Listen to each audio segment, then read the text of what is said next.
ఈనాడైతే జీవితం రెట్టింపు మరువెక్కును, తనువు మనసు చెరి సగమని పంచాలి అనిపించును. సరిగా అది శుభముహూర్తం సంపూర్ణమయ్యేందుకు,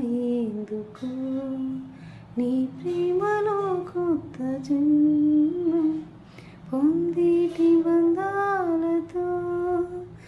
ఓ లా లా లా లా, ఓహో లా లా లా లా, నీ నువ్వు చెప్పింది నాతో నేనెవరో ఏమిటో, నీ నీడ చూపింది నాలో ఇన్నాళ్ళు